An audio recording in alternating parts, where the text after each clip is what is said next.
Good afternoon. We will now call the Beaufort County Board of Education Legislative Committee meeting of June 15, 2022 to order.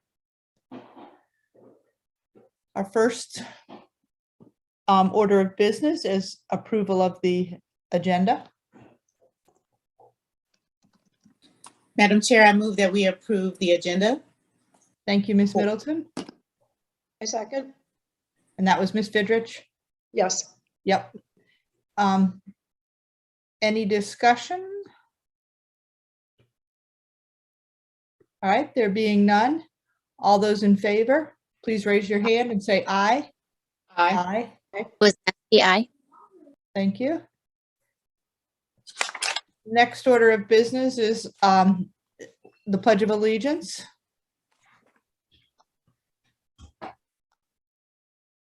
I pledge of allegiance to the flag of the United States of America and to the republic for which it stands, one nation, under God, indivisible, with liberty and justice for all.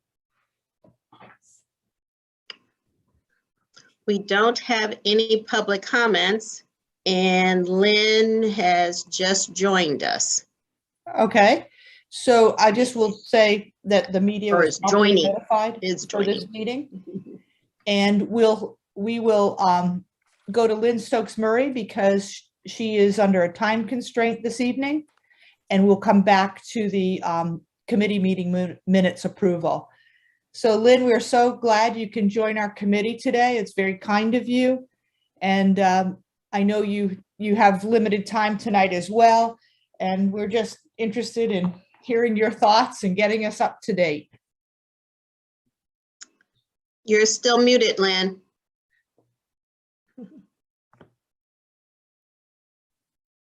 There you Now go. I got it. Sorry. Welcome. You're going to hear the house in the background. I've got a bill being debated on the floor. So if I seem discombobulated, it's probably because I am. But there's a lot that's happened today and a lot that's happened since the last time we talked. So let me start with election results first. We had in the primary last night 6 incumbents defeated. None were in Beaufort County, but one of those was the chair of the House Education Committee, Rita Allison. So that's going to mean some major shakeup. Probably Ray Felder, who is a first vice chair of the committee, will wind up taking over. None of that will happen until we reorganize in December, but just know we've got a leadership change coming, and it's a huge loss that Representative Allison won't be back with us. Y'all know gubernatorial race, the governor, McMaster won handedly. Joe Cunningham won over Mia McLeod pretty significantly. The other interested race is the superintendent of education. And there's a runoff between Kathy Manus and Ellen Weaver. I think probably the most interesting thing about that is that Ellen still has not met all the qualifications to be sworn in as the superintendent of education. So we don't know how all that will shake out, if she'll wind up with her master's degree before the election or before inauguration, should she win the runoff. But anyway, that primary runoff will be held in 2 weeks, so the 28th. So that's kind of quickly what's going on with the elections. Budget stuff. We have adopted on both the House and the Senate side today the conference report for the appropriations bill, the tax cut bills, all that was left out there hanging. So I really wanted to highlight a little bit about that. And thank you, Robin, for putting this up. It's going to be my talking point for you all. The tax cut bill 1087 was adopted. This is the $1 billion rebate that was proposed by Senator Peeler. He was very adamant about that being done this year. They said today they'd expect delivery of those checks at about $800, as he said, just in time for Christmas. And then the additional piece of that is the House proposal, which reduces income tax. It's over a 5-year period of time from 7 to 6.5%. This was really done in an effort to try to bridge the gap competitively with North Carolina and Georgia, who have lower income tax rates on the book. People argue all the time about whether that's really accurate or not, but nevertheless, they've adopted that proposal, and it drops down over this 5-year period of time. So that's about a $600 million a year cost, with $1 million ultimately when it's fully implemented. Now, they've talked about ramping it up depending on what growth will be, and what surpluses we may have in fiscal year 23, 24. So we'll see, but right now that's where we are.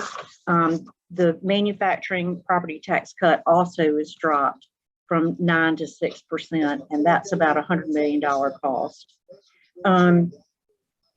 We've increased our reserve fund bills, so the general reserve fund bill, the capital reserve fund bill, and we are able to use the capital reserve fund for any offset revenue reductions. I think they're really worried that the economy is going to tank, and that we may need to call on these reserve funds next year.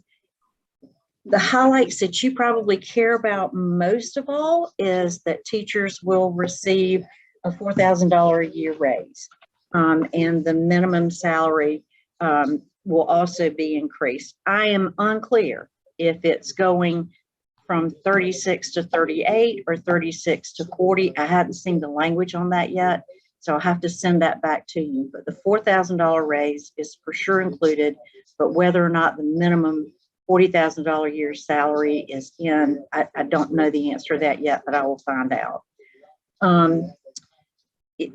I've sent y'all all the provisos, and you'll see in the ones in section 1 and again through section 3, all of those are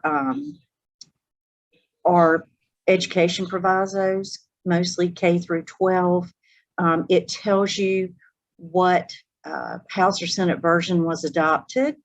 And I have got the full list, which I'm happy to send to you all, Dr. G, if y'all want to go through the provisos line by line. It was a banner year for education. We have just done a great job, and I think that there's plenty of money. There's school bus money, $12 million for new buses. There's money for in the lottery also for new school buses. So I think we've just about gotten to the point where the fleet is about to be totally updated. I don't know if y'all have any specific questions about the budget. I know that summary control document is huge. It's about 36 pages long. Again, you're going to be interested in sections 1 and 2, and then again on the lottery, which is the very last page of that document. I want to take you to any questions on that before I go to the ESA bill? Yes, we have a couple hands up, and thank you, Lynn. First is Colonel Geyer. Thank you, Madam Chair. Last night at the County Council meeting, Senator Tom Davis spent about a half-hour briefing the County Council on all the state budget that he knew about. One of the statements he made was that state funds for school districts will be less restricted this year. Didn't expand on that. I wondered if you could expand on that. Yes, they have what they, under the new funding formula, which we talked about kind of at length the last time I was with you all. Obviously 2 different versions, and they basically took a mix of them both. And what they did was provide much more the Senate language, which provided for more flexibility for how those funds could be spent. So I think heretofore you've had money rolled up in a line and it could only be used for that specific purpose. They're basically sending you money and saying, y'all figure out where it needs to go. You know better than we do. Okay. And I can get you the exact language on that from the education funding formula legislation if you'd like. That would be very helpful. Sure. Thank you. Ms. Fidrich?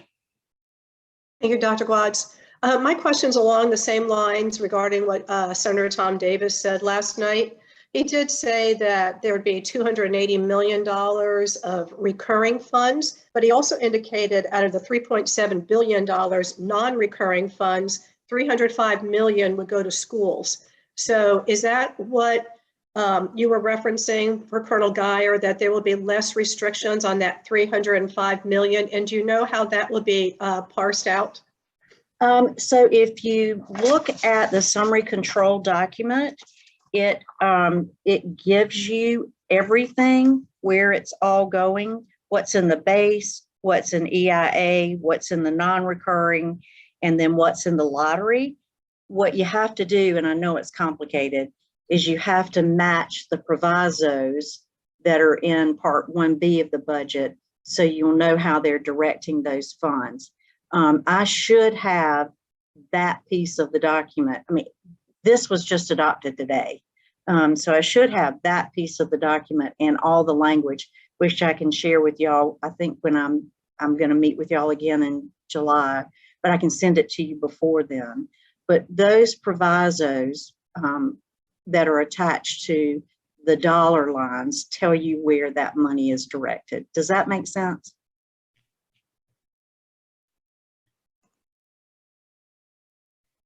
I lost her on my screen. Yeah, Tricia, we couldn't hear you. Yes, thank you. Thank you. Obviously, I just need to spend more time delving into those myriad line items. So I know you. it's crazy. And I what I told Robin and Dr. G was, the bad thing about doing this today is that I'm only half prepared. I can tell you what the money is, but I don't have all the language that fits with it, since we just adopted all this truly about 3 hours ago. So whatever you want us to do, Madam Chair, in terms of an analysis of the provisos and the money, we're happy to pull all that together between now and when we get back together. All right, we have some, let's see, Earl Campbell's hand is up. Yeah, my question is I heard today that the legislature is thinking about passing a bill to have school board members run as Republican and Democrats. Is that true? So that was a question on the primary ballot.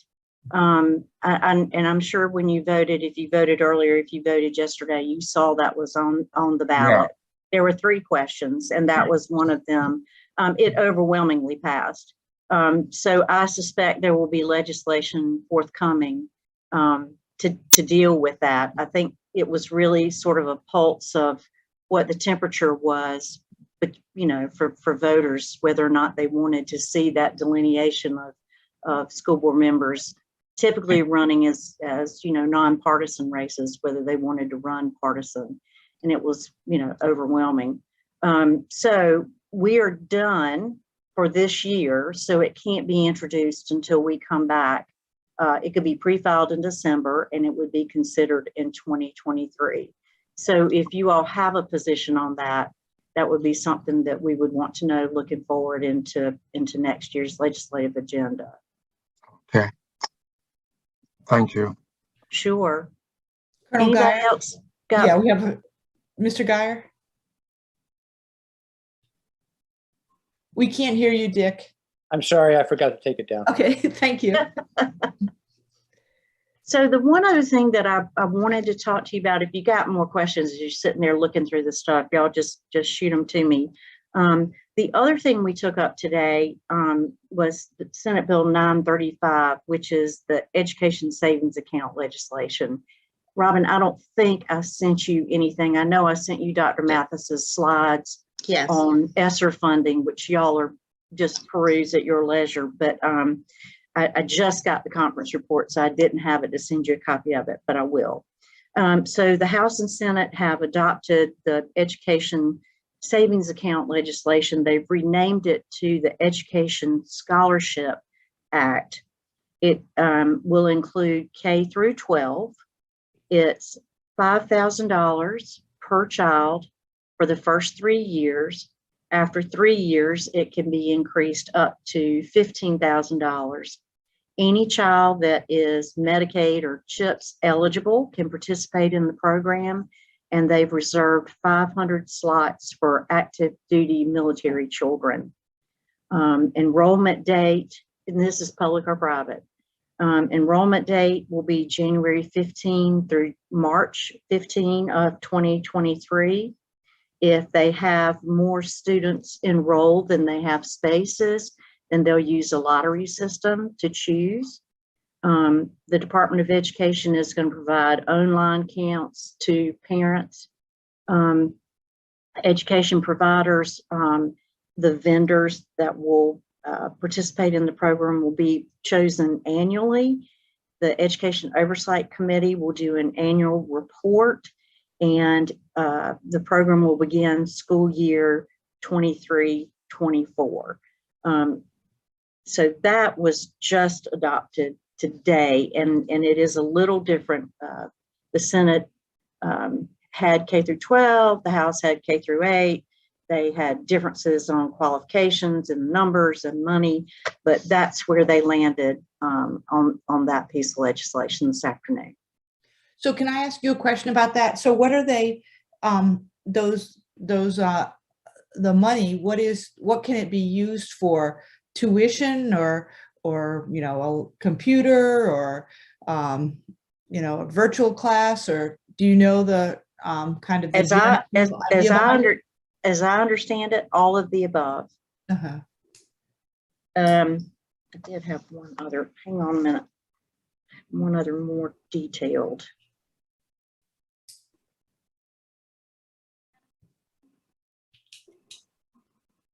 Okay. I do use language for education credit for exceptional needs. They are giving 500 spots to children entering kindergarten in the SC Ready program. They use the House definition of independent schools. They use the House definition for discrimination. They use the House definition for standardized testing. They took the House language, which is $5,000 per student. And that is all I have. So a follow-up, Lynn, would be the independent schools. Would that include your like parochial schools? I think it is across the board, public and private. Yeah. Okay. Once the conference report and the language is up on the system, I'll go through it and highlight it and try to answer those specific questions. It should be up tonight. Okay. I think the House is still in, the Senate's still in. They're waiting on a conference report. One last conference report. I think they'll adjourn sine die. They'll be back the week of the 28th to deal with gubernatorial vetoes on the budget.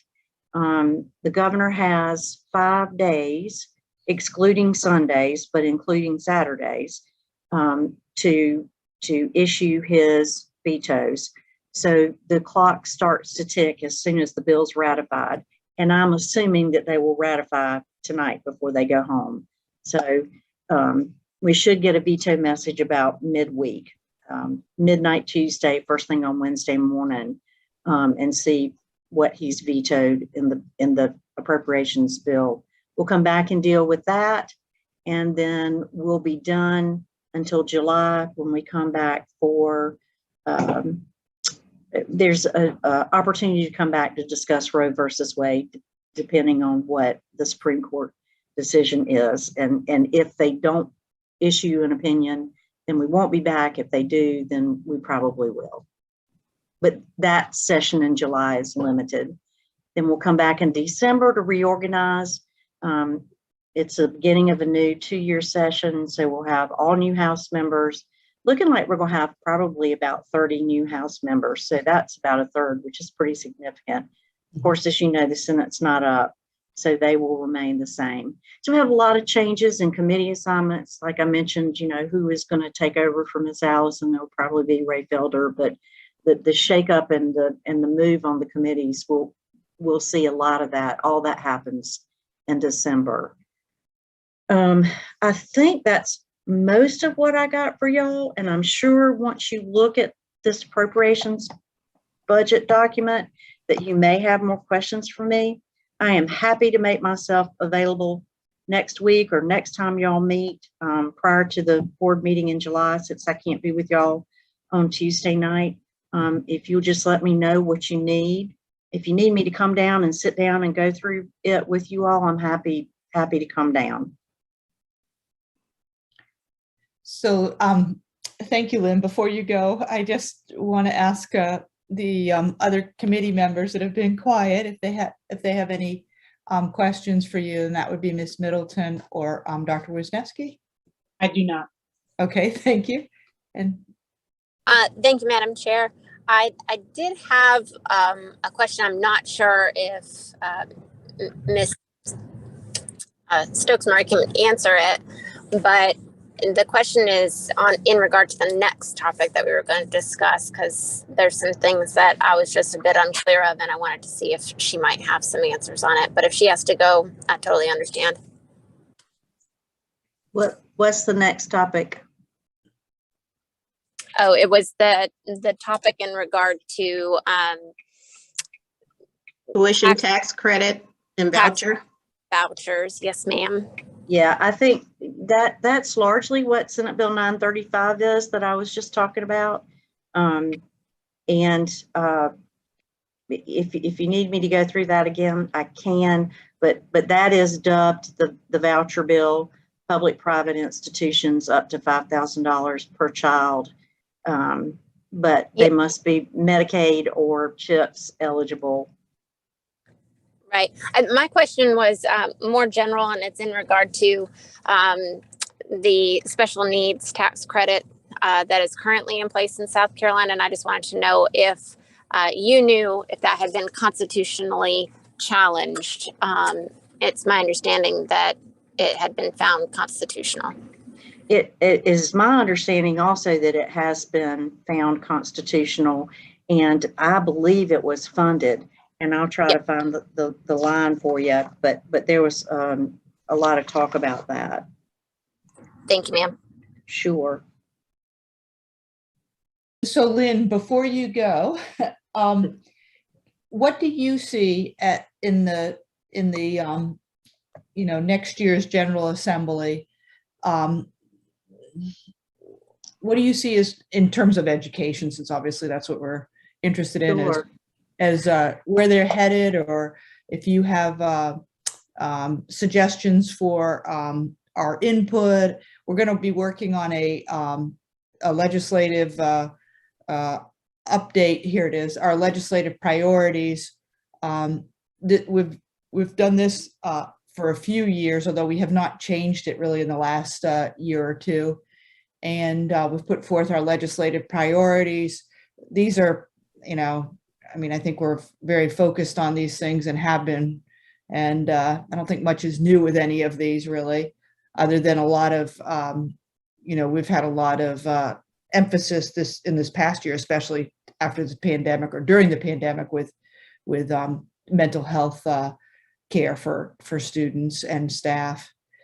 So do you have any comments? Yeah, I do. And I mean, as I'm looking at what all you had included in your agenda, so much of this we've been able to address this year, largely because we had the funding to do it.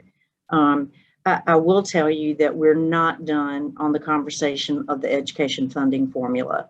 The education funding formula was adopted as a compromise for a year with those districts that were impacted, particularly on EFA funding, saying, we're just going to see how this goes, and we want to revisit this. So I feel really confident that we'll be back at education funding reform. I think also mental health has been discussed ad nauseum. The budget is chock full of behavioral health services, not only through the Department of Health and Environmental, Health and Human Services, but also at the school level and with school resource officers and behavioral health centers around the state, trying to be able to reach to these children that have, suffered trauma through the pandemic. I think that will continue to be topic of conversation. Opioid addiction will continue as well. I think that we have sort of a new wave of conservatives coming into the General Assembly. I think you will probably see more conversation again as it relates to funding formulas, expanding voucher programs, and this ESA program. Once it gets off the ground, I suspect that there may be some efforts to try to further open that up for discussion. I haven't had an opportunity to talk to Senator Hembry about his agenda for 23, but I'm actually going to be with him in a couple of weeks to kind of get a sense from him of what he wants to tackle next. And I think a lot of that's going to depend on who our superintendent of education is. I'll make a prediction. I don't anticipate that the Democratic candidate will win. I think it will be Ellen or Kathy, and they have some pretty different philosophies and how they go in and change the department from what has been Molly's all these years. It'll be interesting to see. So I'm paying really close attention to what they're talking about on the campaign trail, so we might get a sense of, what their priorities are. And I think it would make a lot of sense in the fall, once we see after November who wins the election, to get our questions together and go sit down and talk with the department about where they're headed and make sure that we're aligned and that we are working in conjunction with them to make things easier for you all. So that's a bit of a rambling, but that's kind of what I see. That was very helpful to me, at least. I appreciate that very much. Do we have any other questions or comments by those in attendance tonight? Yes, ma'am. I had just one. Go ahead. It's in regard to our priority of SROs and mental health initiatives. And we state in there that, we are looking for the SROs to be funded. I think part of the conversation that might be missing from that, and I don't know if the conversations are being had up in Columbia, but is that the issue we found a few years ago when we decided to move forward with the private officers in the elementary schools was that we were told they weren't going to be able, even if we wanted to have that staffed by SROs, that they didn't have the capacity. They didn't have the employees or the officers to do that. So funding is almost the cart before the horse. We don't have the officers. And so I wonder if that's a conversation up in Columbia, and is there a way to incentivize an SRO program somehow up there? Yeah, I think you're right. I mean, there's so many vacancies and lack of trained professionals and people that meet the qualifications that you're right. It's not so much the money. I think we've got the money now. It's just, how do we find the right people? And my understanding in the provisos that are in part 1, they've given a great deal of flexibility to what heretofore have been some pretty stringent requirements on what those folks have to have. So I think it's the will of the General Assembly to provide flexibility back to the locals that gives you the opportunity to fill some of those slots that you may not necessarily have been able to do in the past. That's been so much the topic of conversation. Flexibility. Locals know what they're doing. They know what they need in their own budgets. They know what kind of people they need. Let's send the money to them and let them make the decisions. I've heard that has been the constant of the conversation. And I can appreciate that. Thank you so much for that. It's good to know that there's going to be flexibility there as well. Yeah, no So doubt. before you go, we have one last comment or question by the Board of Education Chair, David Strivenger. Thanks. It was just a comment. PJ Tanner, as part of his campaigning, said that he was going to have an emphasis on training SROs. And that he was going to create a program so that if you just wanted to be an SRO, you wouldn't have to do all the rest of the stuff. So I think that's probably where we need to focus, is on PJ and getting him to deliver on that commitment. I don't think we have to go to Columbia for that one. I think that's a local thing. Happy to do it. Very good. So, Lynn, we very much appreciated your attendance tonight and the information you've provided, and you will provide in the near future, as you mentioned, in your remarks.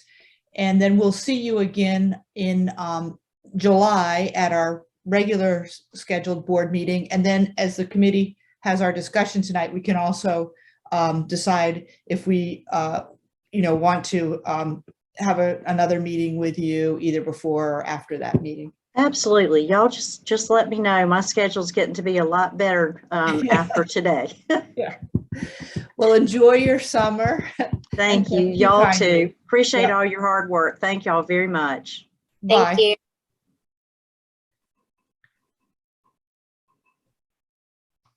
All right.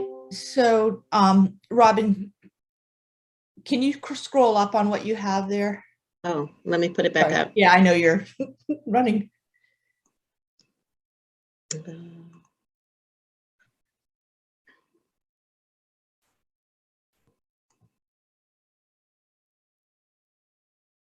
Yeah. So I'd like to hear from the committee members and also the others that are board members that are here in attendance, non-committee members. I was thinking before even Lynn made her remarks tonight that we might want to just wait on determining how we want to tweak our legislative priorities until, as she mentioned, we know who the next state superintendent's going to be. They're now finished for the summer. We really won't be promoting our priorities legislative wise, certainly at the state level, until the end of this year or the beginning of the new year. So, Dr. Wisniewski. I was going to say, I agree with that, Madam Chair. In addition to once the budget gets finalized at County Council and we start to see the effects of any changes to the funding formula, I think that we do need to maybe press pause just for a bit. Okay. David? Yeah, I just want to say I agree with you completely. The next state superintendent, the two candidates are dramatically different. One is big time public school, and the other one is big time charters. So that is really, I think, going to be a big influence as we see that shake out on what our priorities are going to be. Because if it starts tilting too much toward diverting public school to charter schools, we're going to have to make some kind of a statement. So I think delaying it is probably really smart. Okay.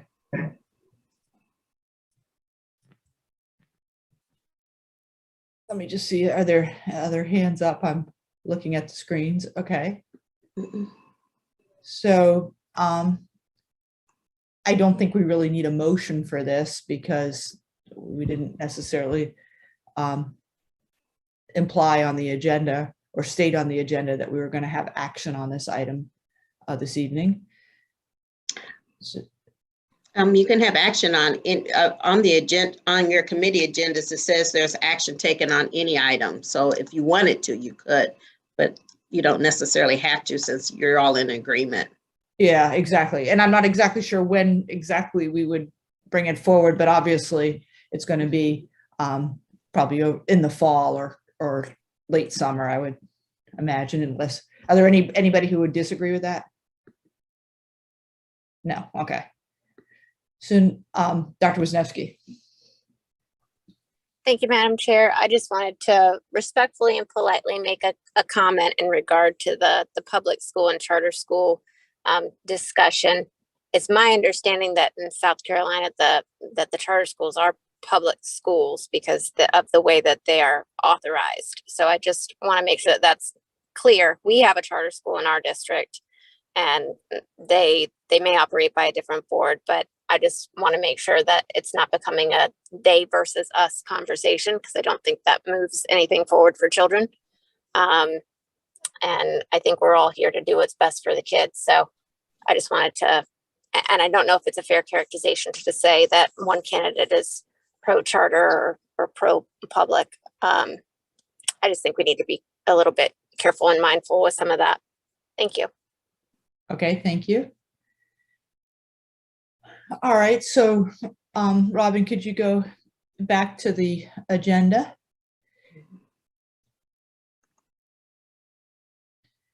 So Dr. Wisniewski, your topic of request was F here on our agenda, the discussion of the tuition tax credit and vouchers, which we've already discussed tonight. Do you have any further questions or comments, or do any of the other board members? Yes, ma'am. This was in regard to the SCSBA conversation that we've had a couple times.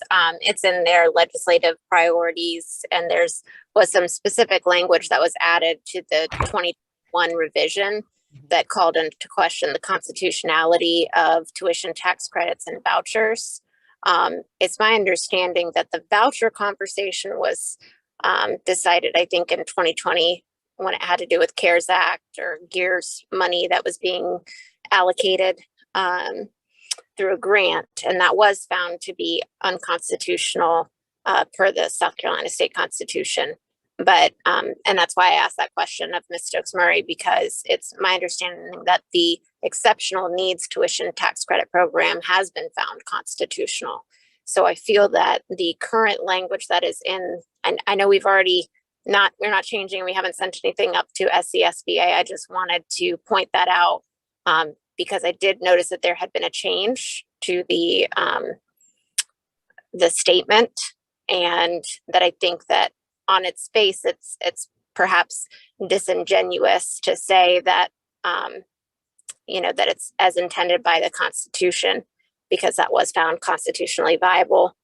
Additionally, in the rationale, they list out that there's absolutely no accountability, which is untrue for that program as well. There is financial accountability as well as state testing standards that are applied to that.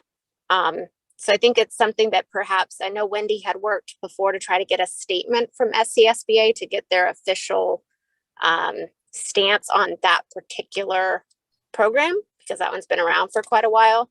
I just want to make sure that when I'm voting on whether or not I don't want to make a change, or I don't want to make a suggestion to SCSBA on specific things like this, especially those that are assisting exceptional needs students in our state, that I'm not putting something out there or putting a seal of approval on something that I don't agree with. So that's my statement. I don't know if there's any action necessary from that, but I know that there had been conversation, and board members had also asked me for follow-up on it. So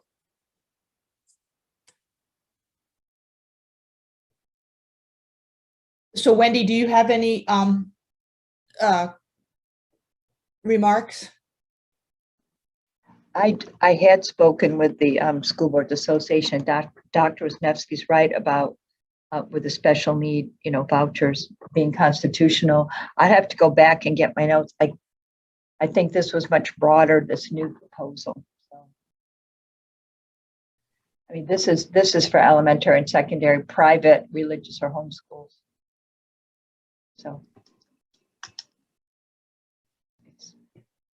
I'm just wondering if Wendy, if you could get a statement from someone at SCSBA that is particular into that exceptional needs. It's a tax credit, not a voucher. I'm sorry, Rachel, long day here. Yeah.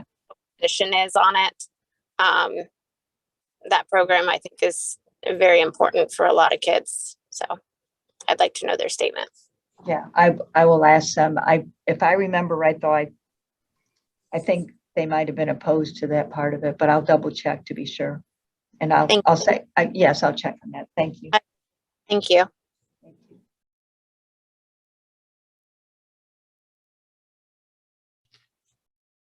And as we've mentioned at I think it was at the last legislative committee meeting, and then I at the most recent board business meeting, we submitted our legislative proposal regarding public charter schools and traditional public schools like BCSD, of having the same requirements or restrictions on hiring non-certified teachers. And that was due on June 13th. And that did go through to the SCSBA, and Robin copied me on that correspondence. So I don't think, I think the next step with this, from what you've just said, Rachel, would be for Wendy to reach out to them and get the specifics. The other way we can, you know, how should I say, initiate our what the board's will is regarding all these different resolutions. Since this June 13th deadline is passed, we can also do it when we have the delegate assembly that's in early December every year. And but the board, you know, that we send delegates to that assembly, and they have to represent the will of the board, not their own, you know, their own opinions or whatever. So probably the board would have to vote on changing the language, or we would have to have some kind of modified language, and then we could see what the will of the board was. But I don't think we have to do anything right now other than having Wendy follow through on that. And I'll do that. Thank you. Yeah. Are you all right with that, Dr. Wisniewski? Yes, ma'am, that sounds fine. We can, you know, let her gauge the will of the board in regard to that. Exactly. And here we have what we did submit by well, I guess the deadline was Monday. Yeah. And that's what we voted on already. The whole full board did. So I think on our agenda, we skipped over our committee meeting minutes, so we can go back to that. And Robin will display those. And do we have a motion to approve the May 19, 2022 Legislative Committee meeting minutes? I move that we approve the May 19th, 2022 Legislative Committee meeting minutes. Thank you, Dr. Wisniewski. And a second? I'll second. Okay, Tricia Fidrich made the second the motion. Any discussion?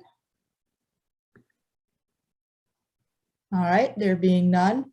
All those in favor, please raise your hand and say aye. Aye. Aye. Aye. Okay, that's unanimous. Thank you.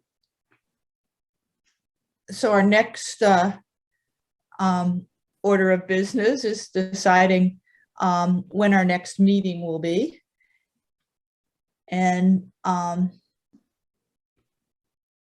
don't know, from what we've discussed tonight, it seems like maybe we could skip July, skip the summer month, or if the committee has the will that no, we'd like to meet in July and bring, you know, Lynn Stokes Murray back, that's fine, whatever the committee's will is.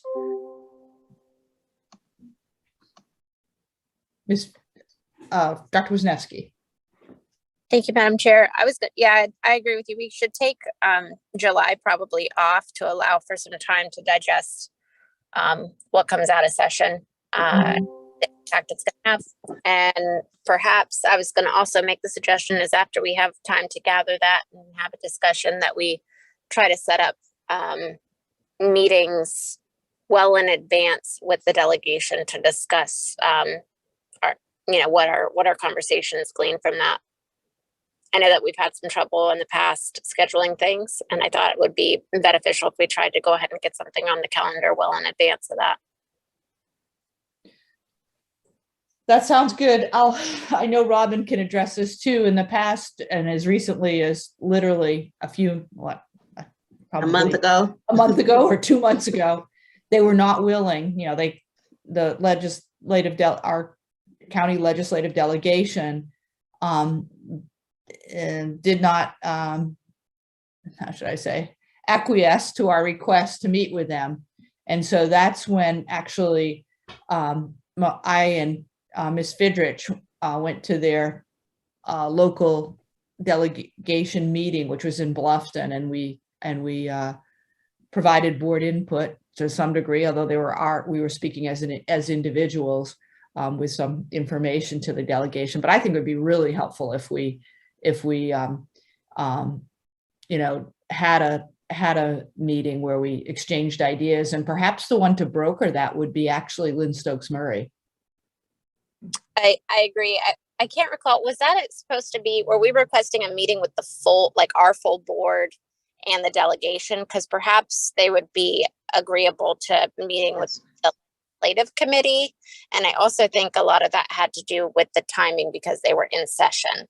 I agree. And I agree. I should have said that. You're exactly right. And I think that's only fair to say that probably was the busiest time of the year for them, and therefore was probably the major reason why that it just wasn't practical at that time. Yeah, I know it's been hard to nail them down during session. So I'm trying to be a little bit ahead of the 8 ball and getting something on the calendar with them for when they aren't, and after we've had time to digest what's coming out of Columbia. Well, if the committee and those also the others in attendance, why don't I reach out to Lynn Stokes Murray and see what she thinks what would work best, and then we can go from there, whether we need to have the board vote on it or she comes back. I'm not sure. I just think let's try to. I just think she's a good go between for us, and she might be very helpful for us that way. Yeah. Agreed. Yeah. Okay. So then we're likely going to go into August for the next committee meeting. So we probably, let me go into a calendar for a minute. Tricia. I was just giving a thumbs up to that. Okay, thank you. I agree with August as well. Okay, thank you, Angela. So let's see, we haven't really had a regular scheduled day of the week, Robin, right? Or which Correct, week? we don't. Okay. We just meet as needed. As needed, okay. So would the students start, I believe, is it the 15th? Yes. Yeah. Yes. So would we like to go after that or before that, or? I'd prefer to go after that. Okay. All right. And I think we have a meeting on the 16th as well, a regular board meeting. Correct. Yeah. So do you want to meet on the 23rd? That would be the following week. I was going to suggest that we not meet the first week of school if we're going to wait till then. The second week sounds reasonable. So the 23rd, and then you have the school law conference over the weekend. So maybe Tuesday, the 23rd or Wednesday, the 24th. Yeah. What with the Wendy and the other committee members? Either of those Not the days. 24th. You can't meet on the 24th. That's academics. So maybe Tuesday, the 23rd. Works. Does that work for everybody? Yes, works for me. Yeah. Yeah, I think we Angela? should decide, what topics, and not just have a meeting, so if by August we're like, okay, we have to move on agree. this or whatever, then we should meet. Otherwise, Right. we don't have to. Yeah. Right. So this could be a tentative, Right. yeah, placeholder. Okay. Does that work for you, Dr. Wisniewski and Ms. Middleton? Yes, ma'am. Yes. Yeah. So if we meet, it would be the 23rd at 5 o'clock, correct? Yes. Yes, because that works best. I know for some of us, our work schedules. Yeah. All right. So let's tentatively have that as a date. And then as Tricia pointed out, let's see if we have business that we need to address or not. All right, do we have any other comments or questions by those in attendance? No, ma'am. No. No. Oh, okay. All right, so we can have a motion to adjourn. So moved. All right. Second. All right, thank you. So Ms. Vidrich and Dr. Wisniewski made the motion and seconded it in that order. And all those in favor? Aye. Aye. Thank you, everybody. Thank you.